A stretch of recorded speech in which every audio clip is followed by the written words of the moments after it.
All right, I know a lot of Jet fans are excited for free agency in the NFL draft, but I want to talk about the Senior Bowl. It's one of the most important parts of the offseason, especially with the Jets coaching it this year.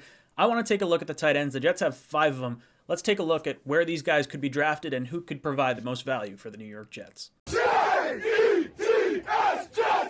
Jets! All right, welcome to Jets Talk. My name is Ryan. I'll be your pilot. If you're new here, hit that subscribe button. If you've been here before, welcome back. I love having you here. Boys and girls, there's a lot to look forward to if you're a Jet fan. And if you're watching this, I'm assuming you are. We're looking forward to free agency, the NFL draft. We got a ton of cap space, ton of draft picks. But we got the Senior Bowl too. This is an area that we don't normally focus too critically on, but it's an important area to look. In 2019, when the San Francisco 49ers coached the Senior Bowl, the Shanahan-led 49ers team selected 4 players that they coached in that year's Senior Bowl. So I'm looking forward to how the Jets are going to approach these players, what positions they could possibly be looking at. One position that's going to be really high on people's lists is the tight end position. It's one of the weakest areas on our offense, and there's a lot of really good ones that are going to be available at the Senior Bowl. So here are the 5 guys that are going to be available on the Jets roster for coaching at the Senior Bowl and how we might use them and where we could kind of find them. I want to give you like the idea of where they could be selected, the value they might provide, who's my favorite, and who is maybe a budding star or something along those lines. The first tight end we're going to take a look at is Cole Turner out of Nevada. He's 6'6", 240 pounds. He had 62 receptions, 677 yards, and 10 touchdowns this past year. He had 9 touchdowns the year before. He only just switched over to the tight end position for the last 2 years. He was a receiver for the 2 years prior. Pro Football Focus has him ranked as a 137th overall on their big board. At 6'6", 240 pounds, he graded out as a 73.5 overall grade with a 72.6 receiving grade, 66.5 blocking grade. He had 17 contested catches. That's second most of the 5 tight ends we're going to be looking at.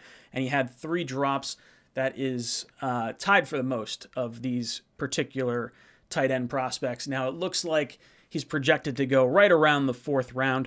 Notes I had down for him: he high points the ball. He's a great hands catcher. He was flexed out as a receiver a lot. He wound up being the 3rd receiver, so wasn't asked to block a whole heck of a lot. He comes from an air raid offense, and he seems to be a better receiver than blocker. It's kind of redundant, I guess, at this point.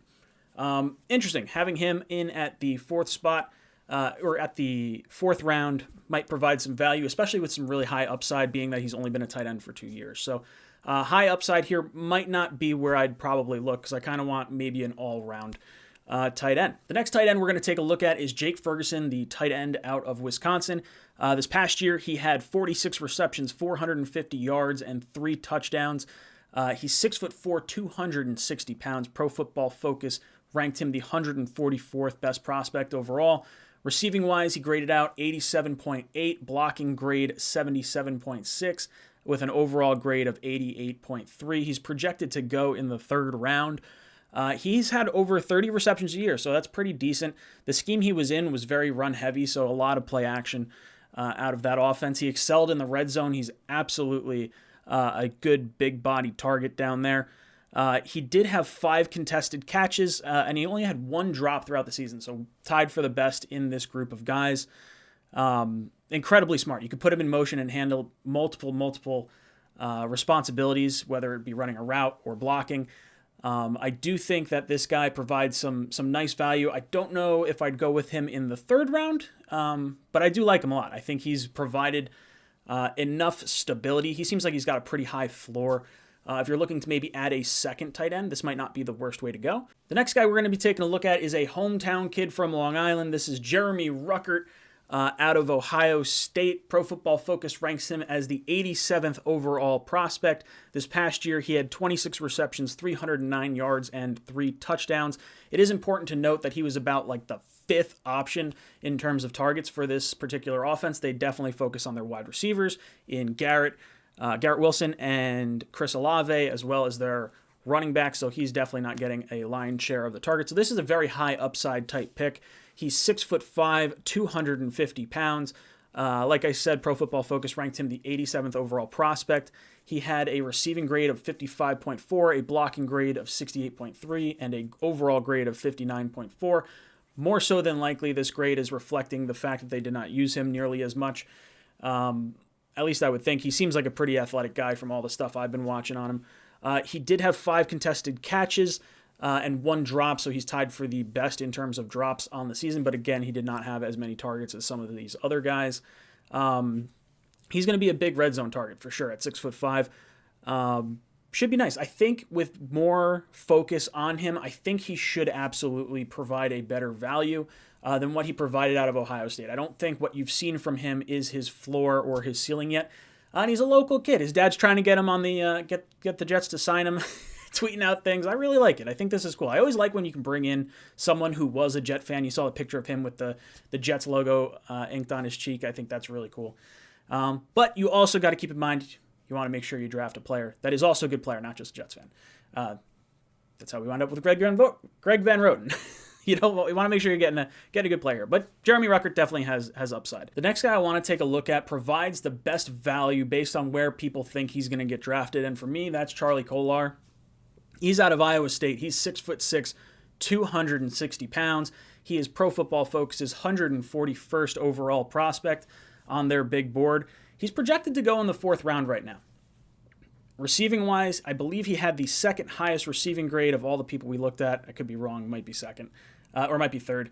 85.5, blocking grade 69.3 with an overall grade of 85.3. He had the most contested catches. 18 is the most contested catches that we saw of this whole group, and he had 2 drops on the season. He did finish his senior season with 62 receptions, 756 yards, and 6 touchdowns. This guy has been steady Eddie for the last few years. You look at it, but starting in his sophomore year, 697 yards, 591 yards, 756 yards with 7 touchdowns, and 6 touchdowns. If this guy's projected to go in the 4th round at his size and at his availability, I shouldn't say availability, but at his skill set, I very much like this. 6'6" target is absolutely enormous and would provide absolutely huge value to Zach Wilson. Like I said, he's had over 40 receptions each of his years. He was 1st in contested catches. He had a 3.99 GPA. His mom was a former volleyball player at Notre Dame, and his dad is a director of civil engineering and environmental studies. Charlie Kolar was also a captain. I tried to take a look at these other guys. As far as I know, they were not listed as captains. But yeah, very much. I like the captain moniker. I think that is a nice title. I think it's voted on by your peers, and it's just a nice, it provides a nice insight into how other players feel about you.